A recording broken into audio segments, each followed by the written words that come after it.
in this case, we see that even superior to Krishna is Krishna Prema.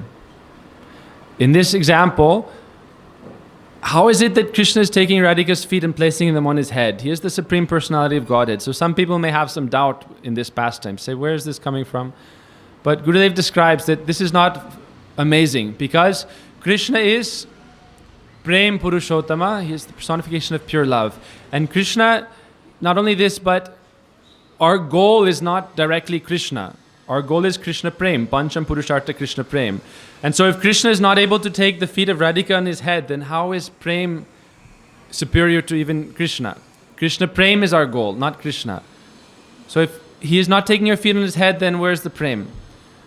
Okay, so then he says Krishna has two special qualities. In Braj, there's many special qualities, but of these, two are very prominent. One is Bhaktavatsalyata, one is Rasik Shekhar.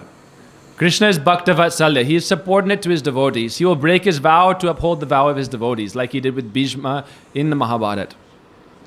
So he's always like that. And for his beloveds, for the gopis, he is ready, he is completely surrendered to them. He is completely controlled by them.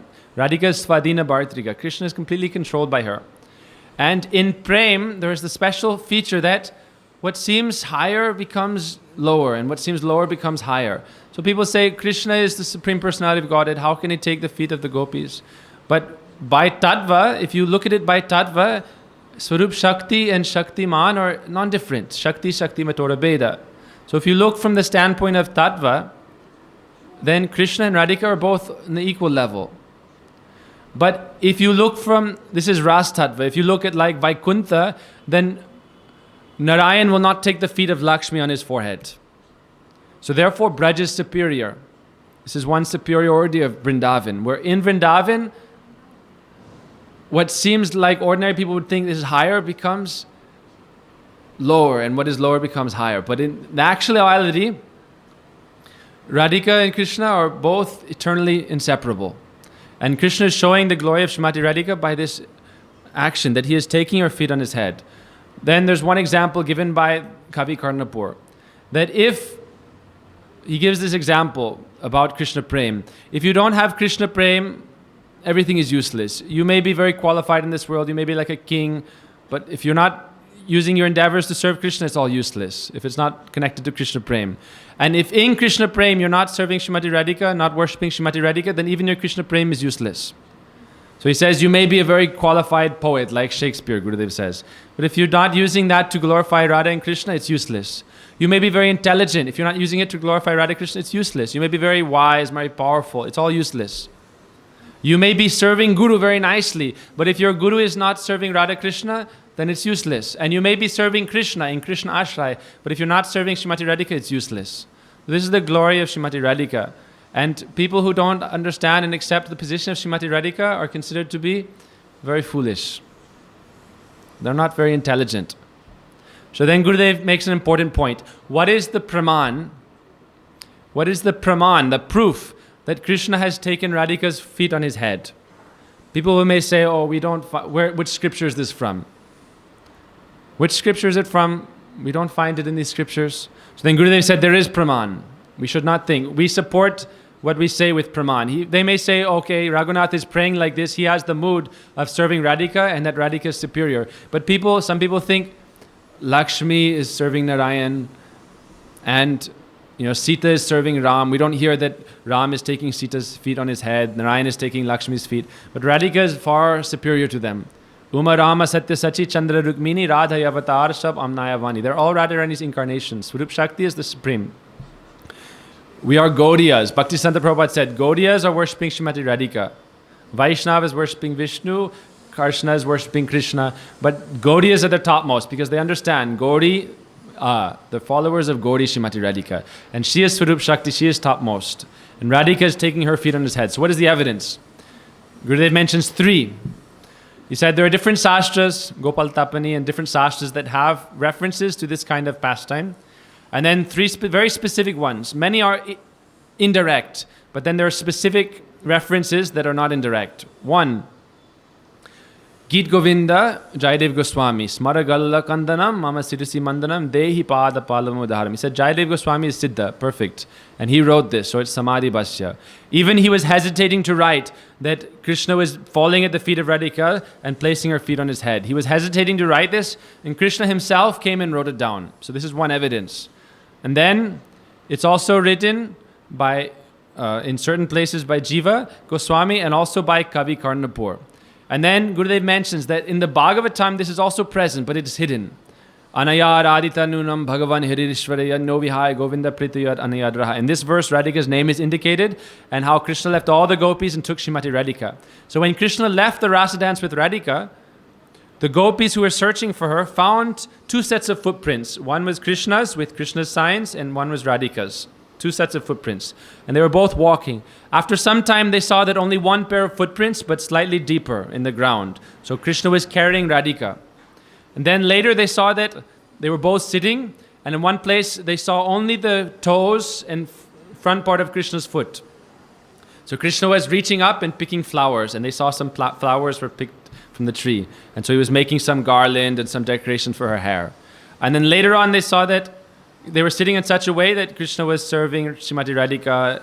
She said, I was tired. Krishna lifted her up. So Gurudev said at that time, Bhagavatam is also showing this, but it's not so direct.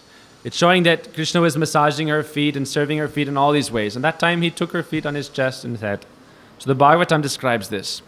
But it's indirect. In these scriptures, it's not always directly given. So Gurudev says that the Goswamis have written it very directly. That's why in some ways this is even superior.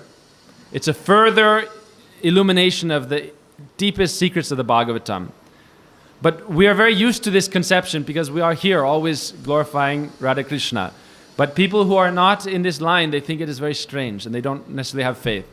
So then Kavi Karnapur, he was also Siddha Mahatma, he wrote a very beautiful verse describing this lila. So Gurudev mentions this. It's in the book called Alankar Kaustuba. So in this book, he writes a very, very sweet, beautiful verse saying that when Radhika was in Man, Krishna took her lotus feet and placed it on his chest and placed it on his head. And then he mentioned a very sweet description. He said when Krishna placed Radhika's feet on his chest, her two reddish footprints came on his chest.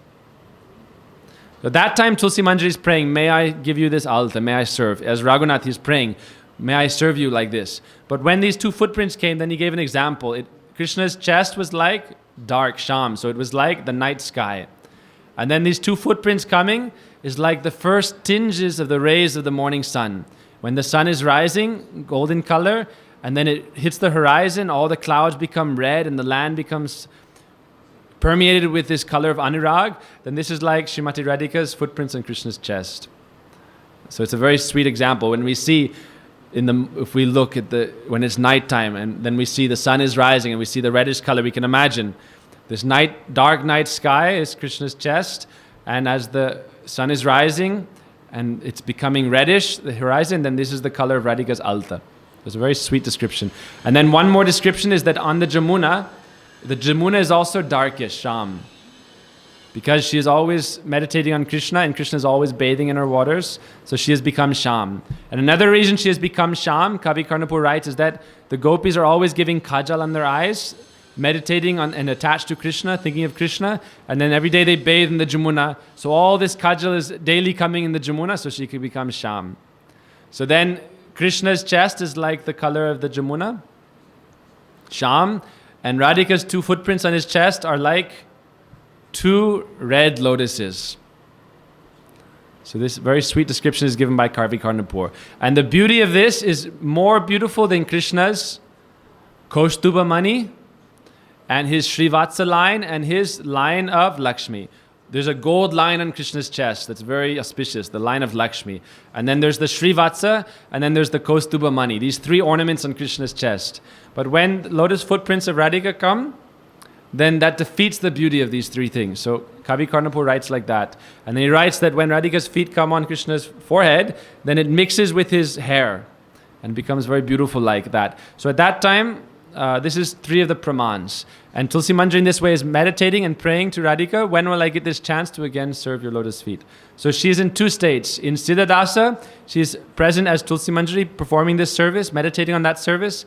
And then sometimes he comes back into Bhaya Dasa, external awareness, as Raghunath, and sees that, oh, he remembers that scene. And then in the mood of a sadhaka prays, when will that day come? Oh, when will that day come when I'm able to again serve Srimati Radhika? So we stop here. Vancha kalpataribhasa kripa sindhubhya pritanang pavanebhyo vaishnavebhyo namo namaha. Radhe Radhe, everybody. Please subscribe to our channel down there. Hit the bell icon for notifications. And if you're already subscribed, share with your friends. Like, comment. That would be awesome. Thanks so much.